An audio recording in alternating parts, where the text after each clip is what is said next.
Bago pumasok yung 2015, nagkakalabuan na kami ni ma'am. Kesyo hindi na daw kami masaya sa pagsasama namin. Lagi kasing bangayan at laging nag-aaway kami.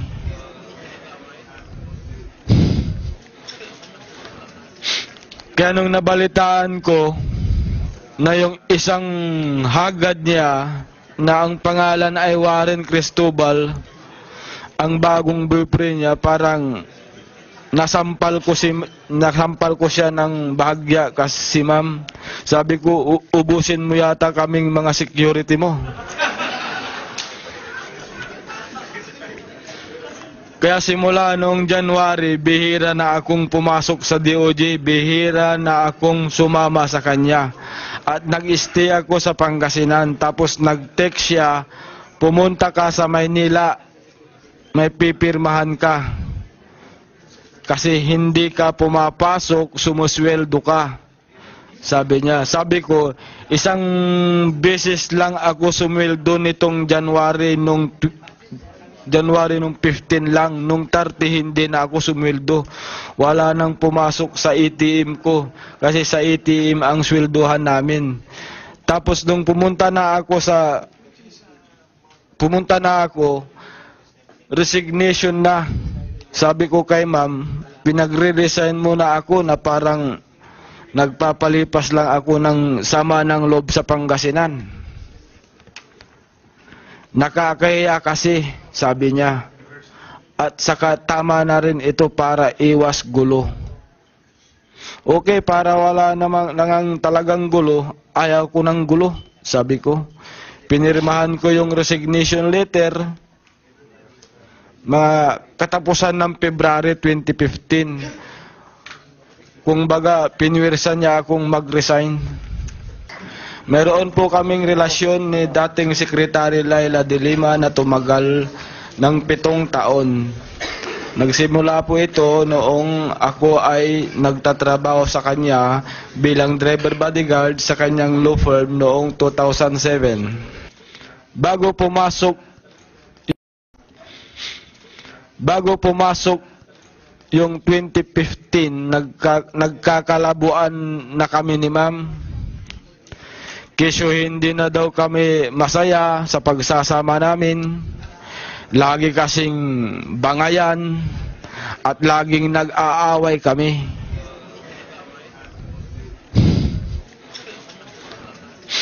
Kaya nung nabalitaan ko na yung isang hagad niya na ang pangalan ay Warren Cristobal, ang bagong boyfriend niya, parang nasampal ko siya ng bahagya kasi ma'am.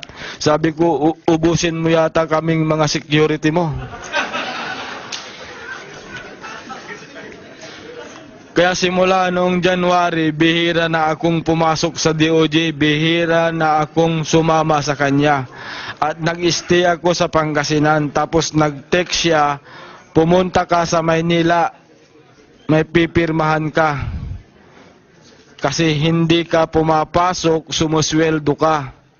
Sabi niya. Sabi ko, isang beses lang ako sumweldo nitong January nung 15 lang. Nung 30 hindi na ako sumweldo. Wala nang pumasok sa ATM ko. Kasi sa ATM ang sweldohan namin.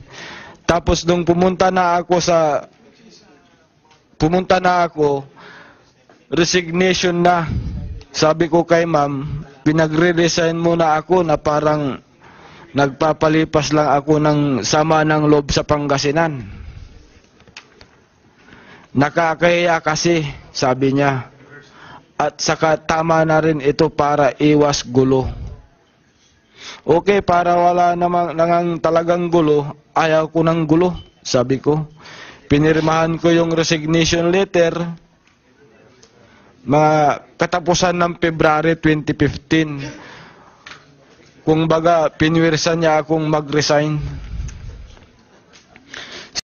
Si Jonel Sanchez po, nakilala ko dahil close in security din siya ni ma'am. Hindi ko po kilala si Rodolfo Magleo, Alberto Asinas Durano, si Jovencio Ablen, at si Renante Diaz. Si Herbert Kulangko, kilala ko lang po sa pangalan, pero hindi ko pa nakilala sa personal, nakikita sa personal. Tungkol naman po sa bahay sa Pangasinan, na regalo daw ni ma'am, ang totoo ay noong 2007, humingi ako kay ma'am ng 120,000 pambili ng lupa sa pagtayo ng bahay nasa 800,000 ang nanggaling sa ipon ko at yung 2 million galing kay ma'am. Si Kerwin Espinosa, hindi ko nga alam na drug lord nung nag-aabutan kami. Ang alam ko doon, engineer siya. Kaya sabi ko, ito siguro yung engineer na sinasabi ni ma'am. Pero ang sabi ni ma'am, may nagbibigay pa nga ng Starex sa kanya. Isang engineer daw. Sabi ko sa kanya, bago na naman yung sasakyan ninyo.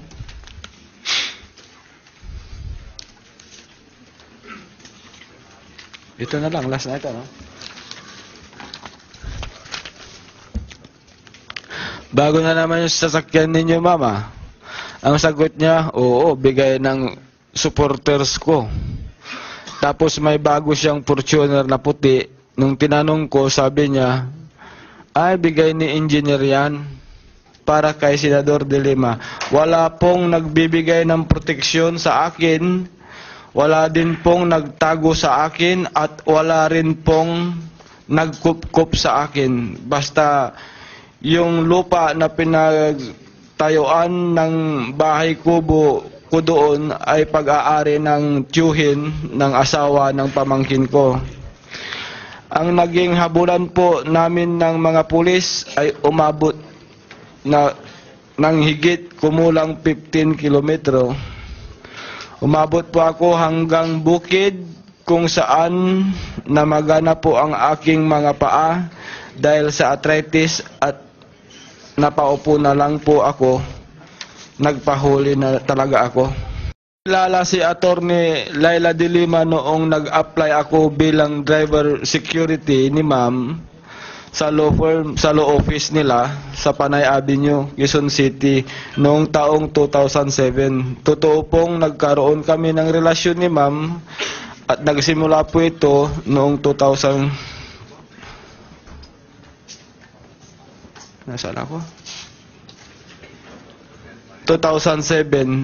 Mga 2 to 3 months po pa lang ako sa law firm niya.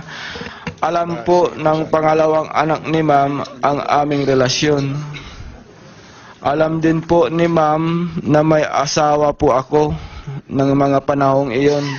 Kasal na po ako since 1991. Noon ako ay nag-apply bilang driver security ni ma'am sa kanyang law firm. Kaya't doon siya ay lumipat sa Commission on Human Rights. Noong 2008 ay kasama din ako bilang close-in security. Nangungupahan po ako sa BF Road sa may Barangay Holy Spirit, Commonwealth. Noong panahong iyon, samantalang si ma'am ay sa Timog pa nakatira. Nung nasa Commonwealth po ako, nagpupunta-punta na rin siya sa tinitirahan ko, pero madalang lang, tuwing Sunday lang po. Sa Department of Justice, ako rin po ang naging close-in security ni Secretary De Lima mula taong 2010. Noong nagsimula na si Senadora De Lima sa DOJ, at lumipat na rin na siya ng tirahan sa Parañaque ay nagsimula na po kaming magsama. Meron po akong natanggap na pera mula kay Kerwin Espinosa para kay Secretary De Lima, mga 5 times po. Ang perang ibinibigay sa inaabot sa akin, nasa paper bag na maliit. Hindi ko po binibilang at hindi rin po sinasabi ni Kerwin kung magkano yon. Basta ito na yung pera kay ma'am. Siya mismo ang nag-aabot sa akin. Kinukuha ko, inilalagay ko sa harap ng upuan ng sasakyan. Hindi ko po alam kung magkano yung laman nung binibigay sa akin na paper bag kasi hindi ko lang po sinilip, sinalat ko lang.